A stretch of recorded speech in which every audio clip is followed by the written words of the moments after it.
This just into the lead. President Trump just announced he's going to appoint Steve Witkoff to be special envoy to the Middle East. Witkoff was a major donor to the Trump campaign. He's helping to lead the Trump inauguration. He also spoke at the Republican National Convention and is a real estate investor. Witkoff was with Trump on the golf course the day that the U.S. Secret Service foiled that alleged second assassination attempt on Donald Trump. And our politics lead, Congress is back in session. Both the House and Senate are in D.C. today, but we still don't know who's going to control the House come next year. 218 is the magic number for power. Currently, Republicans have won 215 seats. Democrats have won 206 seats. There are 14 seats left to call. In the U.S. Senate, Republicans have clear control with 52 seats. In the last few races, Democrat Ruben Gallego defeated Kari Lake in Arizona. Pennsylvania's race has still not been called, but both Dave McCormick and Bob Casey, both of them were invited to Senate orientation. All of those Republican lawmakers are going to meet with President-elect Trump on Capitol Hill tomorrow, but before they take up Trump's America First agenda, they will need to pick their leaders. CNN's Manu Raju is live on Capitol Hill. And Manu, you spoke with House Speaker Johnson today. He's bullish that Republicans are going to win the House and that he's going to hold on to the gavel. Yeah, no question about it. In fact, I asked him whether or not Trump is supporting his bid to remain as Speaker of the House, and Mike Johnson told me, yes, he is. And I asked him about any concerns that he may have, given the narrowness of his expected majority. We have not called the House yet, but if they are on track at the moment to hold on to a razor-thin margin, very similar to what they have currently. And when we saw what happened to Kevin McCarthy in the last Congress, he took him 15 ballots to initially be elected Speaker, and then, of course, he got ousted from the speakership in historic fashion. I asked him if he had any concerns that a handful of people on the far right, in particular, may try to prevent him from getting the speakership on January 3rd. He told me he's not. He believes his members will be on line, and he's going to try to rely on Donald Trump's support to get those members in line. And also, Jake, he plans to go to Mar-a-Lago this weekend as they try to formulate their legislative strategy for the rest of this Congress and as Donald Trump takes power next January. And Manu, Republican senators have their leadership vote tomorrow. How is that race shaping up?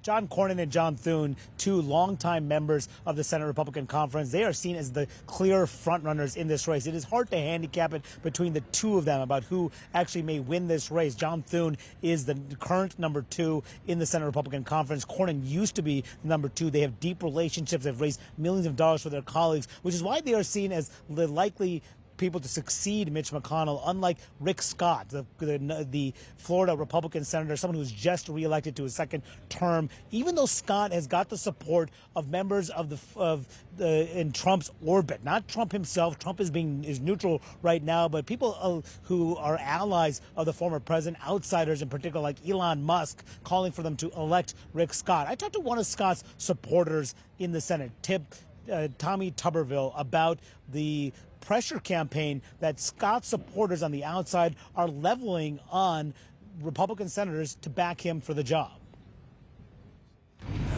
Because my phone has been ringing off the wall, my email has been lit up. People want somebody that's going hand to hand, that's also a business guy, like Rick Scott, that can work with President Trump. So he should stay out. Yeah. Well, I mean, it's up to him, but if he was asking me, which he hadn't, I'd say, listen, let us handle this. And, you got a lot of people to hire. So in that last comment, Tuberville referring to Trump himself, saying that he thinks Trump should stay out of this race. And it's unclear if he'll get in, but Jake, if he were to endorse, that could be potentially a big risk here, given that this is a secret ballot election that will take place behind closed doors tomorrow, could go any way, and Donald Trump does not want to be on the wrong side of picking a Republican leader that will be elected tomorrow, given that members can vote however they want. But Trump does plan to meet with the Senate Majority Leader tomorrow afternoon after this election is held. All right, Manu Raju on Capitol Hill for us. Thanks so much. And we turn now to Democratic Senator-elect Andy Kim of New Jersey. This is his first TV interview since he won his race. And Kim will be the first Korean-American in the U.S. Senate ever.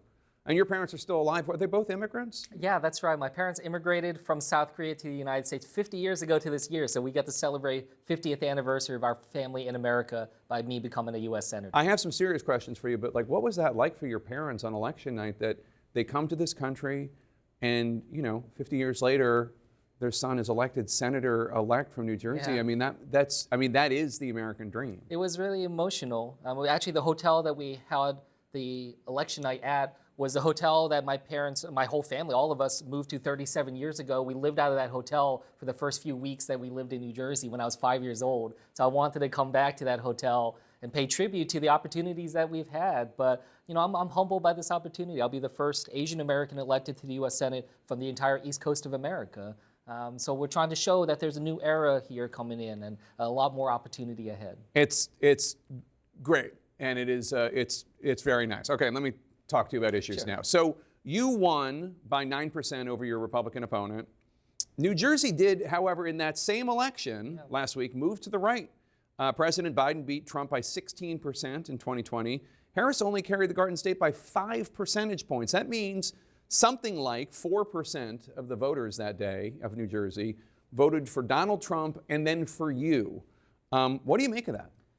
Well, look, this isn't the first experience that I've had like that. In 2020, when Trump was last on the ballot, he won my congressional district, but I won as well. I outperformed Joe Biden by 8 points. It was one of only 7 Democrats in the country to win a district that Trump won. I've spent a lot of time trying to dive in and trying to figure out, what happened there. And I think there's some lessons learned. We certainly need to make sure we're talking to voters right now, trying to understand, their approach. But one thing that I kept hearing from people was like, they are just so sick and tired of the status quo of politics. It is not delivering. This is something not just over the last 4 to 8 years, but just writ large. And Donald Trump is someone they continue to see as an outsider, someone who's not from politics. For me, I'm somebody that comes at this from a sense of public service. I'm not central casting of what you'd imagine a senator from New Jersey to look like. But they like that. They like that I stood up to leaders in my own party over the last year, standing up against the previous senator who was indicted, standing up against the machine politics of New Jersey. And that resonates with people. They want people that aren't just going to be, tribal, aren't going to just be, pigeonholed in a certain way. And I think that that's something that the Democratic Party needs to confront about what it means to be different from the status quo.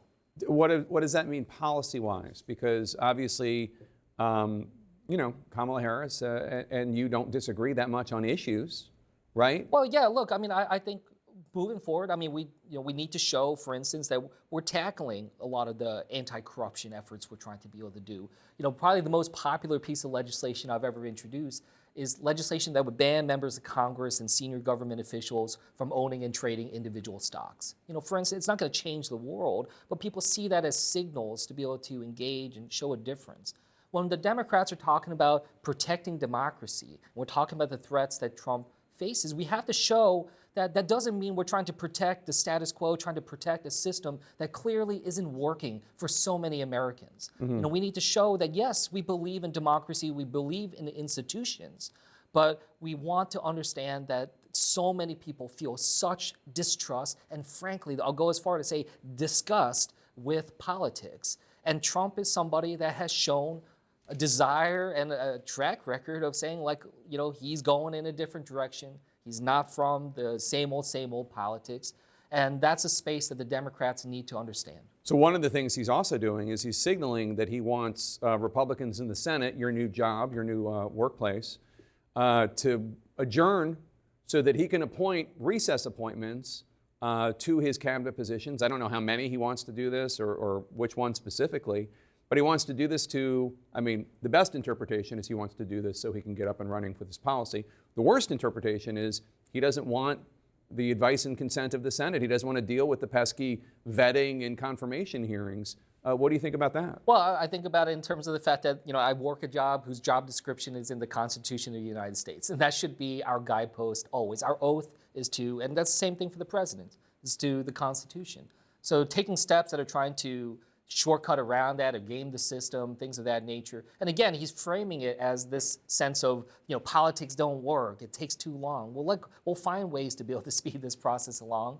Especially, frankly, the Senate's going to be in Republican control anyway. But regardless, the people of New Jersey deserve to have a vote. They deserve to have a chance to be able to have a sense of who their leaders are going to be. And if he circumvents that and tries to go around that, that'll certainly be a problem. That'll certainly be something that I hope the American people see through. All right. Senator-elect Kim, It's Sounds good to have you here. Thank you so much. Thanks Thank for you so having me. much. Do you make your wife call you senator a lot?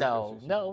What about your kids? Do you make your kids call you that? Of course, yeah. Your kids have helps, to call. helps them. Yeah. The dishwashing. And That's appropriate. Yes, That's appropriate. Congratulations again. Good to see you, sir. Thanks so much.